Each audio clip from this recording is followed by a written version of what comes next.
me say thank you to Danae and Christy and Animal Safe for organizing this today.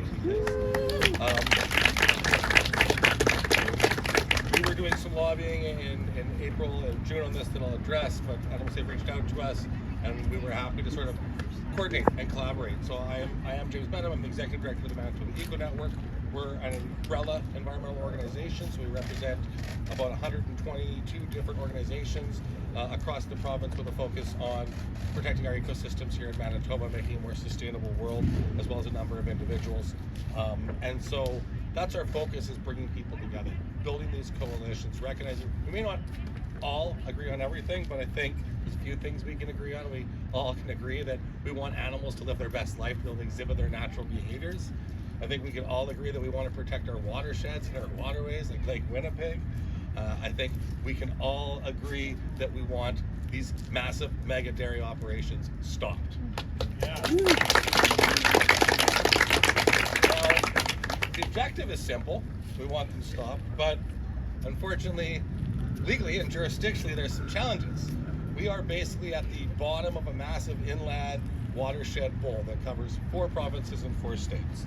It's the second largest watershed in Canada.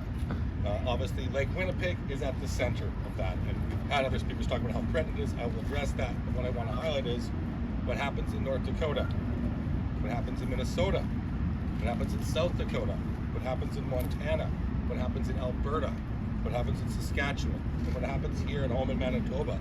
They all impact Lake Winnipeg. They all impact our watershed. And I do want to acknowledge there's a variety of factors impacting Lake Winnipeg. I think it's important. Loss of wetlands, sewage outflows, including here in Winnipeg, hydroelectric developments that use the lake as a massive reservoir, and notably here today, agricultural practices. And other speakers have addressed what we've seen from the massive industrialization of our hog industry in this province. Also highlight runoff from conventional fertilizers and pesticides into our waterways, pathogens, other bacteria. So there's impact from agricultural practices. Obviously today, the focus is these 37,500 head over 2 operations. And just to put that in context, that would quadruple the number of dairy animals in the state of North Dakota right now. So that's how massive we're talking about 2 operations. And unfortunately, what we're hearing from our allies in North Dakota, so we've been trying to grow a broad coalition led by the Dakota Resources Council out of North Dakota. They're basically saying the state laws were changed under the previous government, open the door to industrialized agriculture. This is just the beginning. There's more to come, sadly or unfortunately, hopefully not, but we need to be prepared for that. We need to realize that that's what we're facing. Vicki, you did a great job talking about how Lake Winnipeg already has been identified as the most threatened lake in the world by Global Nature Fund in 2013. I'd like to tell you we've turned it around since 2013, but we haven't.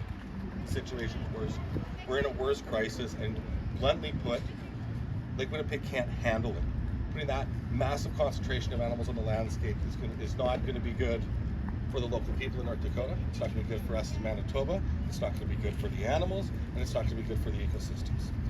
Now, excessive nutrient loads cause eutrophication. That's the toxic blue-green algae and a lack of oxygen in Lake Winnipeg. Literally, we are suffocating the lake. Now there is, as some other groups have addressed, there's an international treaty between Canada and the United States, the Boundary Water Treaty of 1909. And Canada and the United States jointly have agreed to targets in 2020. Unfortunately, those targets as measured at the Red River, at the border, we are nowhere close to what the agreed targets that both Canada and the United States governments agreed to through the International Joint Commission. So just to put those numbers in, the nitrogen concentrations should be 1.15 milligrams per liter. It's more than double that at 2.49 milligrams per liter. The total annual nitrogen load is 25% over the objective, just shy of 12,000 tons when it should be 9,500 tons, roughly. 1,947, 9,525 if you want me to be more precise. Phosphorus, which is the primary factor leading to eutrophication, and suffocation, and death of Lake Winnipeg, it's even worse. Phosphorus concentration should be 0.15 milligrams per liter at the Red River International Boundary, but it's nearly triple that at 0.4 milligrams. That's measured in 2022, the most recent year we have data for. That's 69%, nearly 70% over target. That's 2,366 average tons per year when the objective is 1,400. So we are nowhere even close right now with the current developments. these new massive developments will be, as Vicki said, the tipping point, or sometimes I say the final nail in the coffin. Now, once again, both these targets have been agreed to by the Canada-U.S. government, which is why we are, one of the things we've tried to reach out is to the International Joint Commission. Now, the International Joint Commission, for those who don't know, is established in the International Boundary Waters Treaty. It has a number of experts, engineers, water quality experts, people that are given the job of investigating this, researching this, and providing recommendations. We have been trying to lobby across governments. I will say, I know I did get a call on Monday on an unrelated report the Eco-Network released. You can go to our website and look at that if you want to read more about that. But they brought up this rally. I know Minister Moyes is actually even tracking this, and they have sent a letter to the International Red River Watershed Board. So there's some action on Manitoba, but I'm going to give you some disappointing news.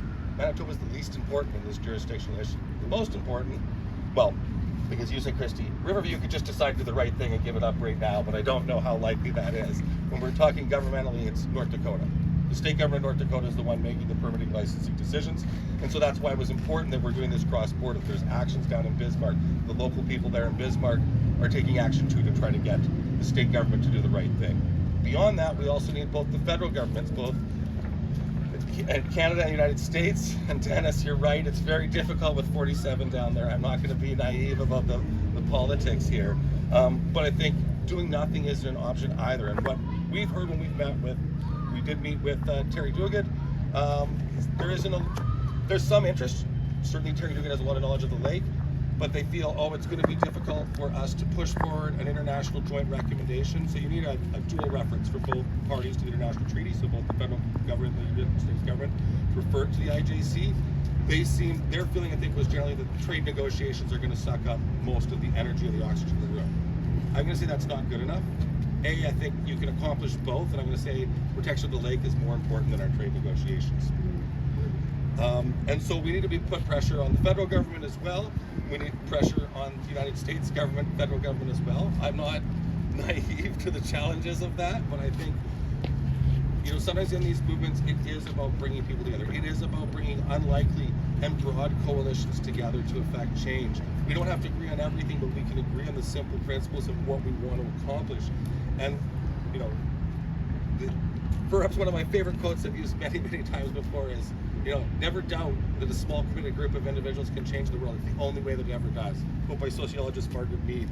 That's what we're doing right now. We're building that broad coalition. So I want to thank you all for being here, and I want you to not just take this today, share posts on your social media, talk to your friends and your family, reach out to other organizations. We do have, what we want is simple, but we have a difficult challenge because of the interjurisdictional nature of it, and that's why the coalition and the strength in numbers is so important. So thank you for being here today, and I will turn it over to the next speaker, and thank you very much for Animal Safe for organizing this.